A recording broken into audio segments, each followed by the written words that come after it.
नमस्कार दोस्तों, बहुत स्वागत है आपका आपके अपने चैनल पे। और मैं हूं आपका अपना मित्र डॉक्टर अनुराग तिवारी, एस्ट्रोलॉजर। आज हम बात करेंगे भारत पाकिस्तान के बदलते रिश्तों के बारे में। और मुझे हंसी आती है दोस्तों जब भी मैं देखता हूं कि ये सीज़ फायर की बात हो रही है इंडिया और पाकिस्तान के बीच में, क्योंकि ये जैसे बोला जाता है कि क्षणभंगुर चीज़ है ये भारत पाकिस्तान के बीच सीज़ फायर। क्योंकि हंसी इसलिए आती क्योंकि एस्ट्रोलॉजिकल जो फैक्ट्स हैं वो पूरी तरह से इसको निगेट कर रहे हैं, इसके विरुद्ध चल रहे हैं। जबकि भारत की 7 वर्षों की मंगल की दशा सामने खड़ी है, दरवाज़ा खटखटा रही है और अगस्त अंत से शुरू हो रही है। अब जब इतना क्रूशियल एंड क्रिटिकल पीरियड सामने खड़ा है तो सीज़ फायर का तो आप छोड़ ही दीजिए। अभी तो आप ये पूछिए कि न्यूक्लियर कब होगा, क्योंकि न्यूक्लियर जो मैंने बोला है, न्यूक्लियर निश्चित रूप से होगा, भारत पाकिस्तान के बीच ही होगा। ये बात आप नोट कर लीजिए आज मेरी। और बहुत सारे हमारे मित्र बोलते हैं, सोचते होंगे या कमेंट भी करते हैं कि मैं क्या कह रहा हूँ, या ये उनको विश्वास नहीं होता। पहले भी विश्वास नहीं हो रहा था, लेकिन ये देखिए भारत पाकिस्तान का, मैंने 15 अगस्त की जब कुंडली बनाई थी, 15 अगस्त पे एक वीडियो बनाया था। अब आप समझ लीजिए 9 महीने पहले मैं लिंक दे दूंगा इसमें। 9 महीने पहले मैंने बोला था कि भारत जो है, भारत पाकिस्तान का युद्ध होगा। और आप देख लीजिए भारत पाकिस्तान का युद्ध हुआ। तो ज्योतिष का यही है कि बहुत पहले हम चीज़ों को की भविष्यवाणी कर सकते हैं। अभी आपको ये बातें असंभव लग सकती हैं या आपको उस पर विश्वास नहीं हो सकता, लेकिन जो मैं बोल रहा हूँ वो भारत की कुंडली, पाकिस्तान की कुंडली, अलग अलग युद्धों की कुंडली देख के बोल रहा हूँ कि जब जब शनिदेव वृषभ राशि में आते हैं और विशेष करके कृतिका और रोहिणी नक्षत्र में आते हैं, भारत पाकिस्तान का अवश्यम भावी युद्ध होता है। और इस बार क्योंकि भारत की मंगल की महादशा है और 7 वर्ष चलेगी, आधा पीरियड तो चूंकि भारत वृषभ लग्न का है तो आधा पीरियड तो सप्तम भाव का फल देगा। अब सप्तम भाव है पड़ोसी मुल्कों का, तो आधा समय तो भारत पड़ोसी मुल्क से परेशान रहेगा, यानी कि 3.5 वर्ष। अब आप 3.5 वर्ष जोड़ दीजिए 2025 के सितंबर से, तो ये हो गया 26, 27, 28 और 29 आ गया। 29 का लगभग मध्य आ गया। वहाँ तक तो आप पाकिस्तान से या चाइना से परेशान रहेंगे और इसी तरह का परेशानी भरा वो चलता रहेगा कि कभी हमने वहाँ अटैक छोटा मोटा किया जैसा अभी चल रहा है, कभी उन्होंने फिर आतंकवादी हमला कर दिया, और ये आतंकवादी हमले बढ़ेंगे। क्योंकि अभी जो सब कुछ हुआ, सीज़ फायर हुआ या अमेरिका के प्रेशर से, इससे पाकिस्तान के हौसले मंद नहीं और बुलंद होंगे, ऐसा मुझे लगता है, और जो कि ज्योतिष भी कह रही है। तो ये अगला 3.5 वर्ष तो भारत का इसी को झेलते रहने में निकलेगा। उसके बाद जब शनिदेव वृषभ राशि में चले जाएंगे, सितंबर अक्टूबर 2029 में जाएंगे और फिर वापस आएंगे, तो उस समय 29-30 में भारत पाकिस्तान का फिर से युद्ध होगा।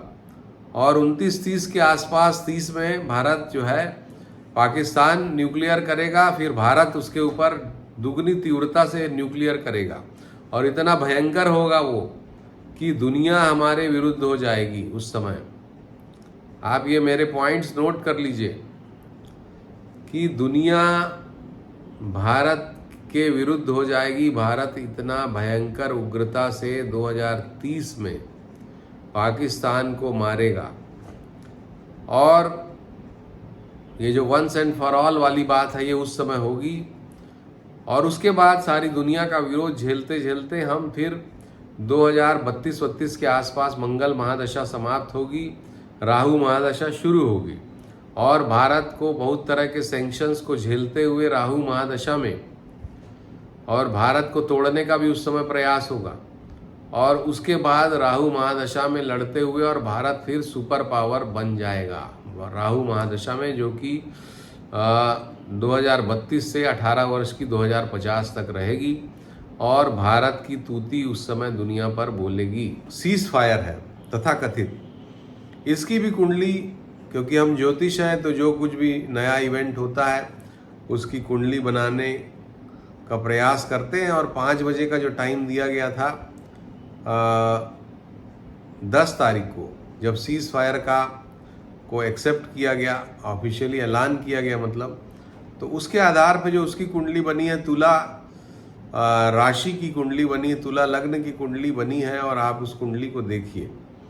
और तुला जैसे कि हम देखते हैं कि अस्थिर लग्न है, अस्थिर राशि है, और इसलिए ये सीज फायर बहुत ही अस्थिर रहा, 2 घंटे बाद ही टूट गया और ये आगे भी अस्थिर ही बना रहेगा। इसमें इसका जो स्वामी है शुक्र, वो 6ठे स्थान पे बैठा है, शनि के साथ बैठा है, राहु के साथ बैठा है, इन सभी क्रूर ग्रहों के साथ ये बैठा हुआ है।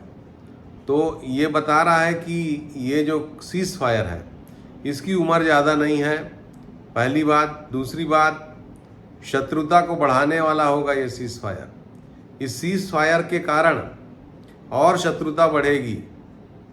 जैसा कि हमने पहले भी अपना जो इसका पहला वीडियो जो बोला था कि 13 तारीख से जून के प्रथम सप्ताह तक, 13 मई से और ज़्यादा सिचुएशन एग्रेवेट हो सकती हैं, तो उस समय और भारत को अलर्ट रहना पड़ेगा। आतंकवादी हमला कुछ हो जाए या पाकिस्तानी कोई हमला कर दे, इससे हम इनकार नहीं कर सकते, क्योंकि मंगल और बुध ये 5 मंगल का जो समय है, और मंगल युद्ध के कारक ग्रह होते हैं, और 5 मंगल उस समय होंगे तो दुनिया में युद्ध जरूर उस समय फिर शुरू होगा। भारत पाकिस्तान का हो या किसी और देश का, उसमें भी हमने पिछले वीडियो में यही कहा था। तो ये जो समय है आने वाला, वो भी भारत और पाकिस्तान के संबंधों के लिए 13 मई से समय अच्छा नहीं है, और 13 मई से जून प्रथम सप्ताह तक हम बार बार बोल रहे हैं कि ये जो भी सीज फायर वगैरह है, ये जून प्रथम सप्ताह तक इस पे पूरी तरह से प्रश्न चिन्ह लगा रहेगा, और उसके बाद भले फिर ये धीरे धीरे स्टेबल हो पाए तो हो पाए। तुला लग्न में चंद्रमा बैठा हुआ है, दशम भाव का स्वामी, और दशम भाव में मंगल बैठा हुआ है, यानी कि चंद्रमा मंगल अधिष्ठित राशि का स्वामी है, और मंगल युद्ध देते हैं। मंगल सप्तम स्थान के मालिक हैं, द्वितीय स्थान के मालिक हैं। सप्तम स्थान जहाँ पे सूर्य बैठे हुए हैं, बुध बैठे हुए हैं, तो और सूर्य जो है बाधकेश है। तो इस सीज फायर में बहुत सारी बाधाएं आएंगी। इस सीज फायर में को जो है दोनों देशों के जो सत्ताधीश हैं उनकी इच्छावश ये और उनके एग्रीमेंट से ये लागू हो रहा है, लेकिन इस पे जनता का विश्वास अभी नहीं जम पाया है, और जून 15 के बाद ही ये विश्वास जम पाएगा, ऐसा मेरा मानना है। क्योंकि इस कुंडली में आप देखिए, तुला लग्न की जो कुंडली है, अभी सूर्य जो है 13, 14, 15 तारीख से चले जाएंगे इसके अष्टम स्थान पे, वृषभ राशि में। अब सूर्य ही जो कि मुख्य ग्रह हैं वही चले जाएंगे अष्टम स्थान पे, और अष्टम स्थान जो है वो रंध्र है। तो इसका मतलब है कि पाकिस्तान फिर से सीज फायर का उल्लंघन करके भारत पे आक्रमण कर सकता है, विशेष करके 14 तारीख मई के बाद। और जो अगले 4-5 दिन या 1 हफ्ते, क्योंकि सूर्य का 1 हफ्ते तक प्रभाव विशेष रूप से अगली राशि का रहता है, तो 14 तारीख से लेके 20-21 तारीख तक का जो समय है वो असली टेस्टिंग होगा इस सीज फायर का। और वो टेस्टिंग में ये सीज फायर निश्चित रूप से फेल होगा, ऐसा हमको लगता है। अब आगे आगे देखिए होता है क्या। अभी बहुत कुछ हमारा आपका देखना बाकी है। तुला लग्न तुला राशि का सीज फायर है, अस्थिर लग्न अस्थिर राशि का सीज फायर है, जैसा कि घोषणा की कुंडली हमने बनाई है। अब इसमें इसको और भी हम बहुत तरह से एनालाइज कर सकते हैं, लेकिन उसमें समय लगेगा और मुझे नहीं लगता कि वो आवश्यक है। कुल मिला के रफली बड़ी बात यह है कि 13-14 तारीख से लेके 20-21 तारीख का समय इस सीज फायर का असली टेस्टिंग टाइम होगा।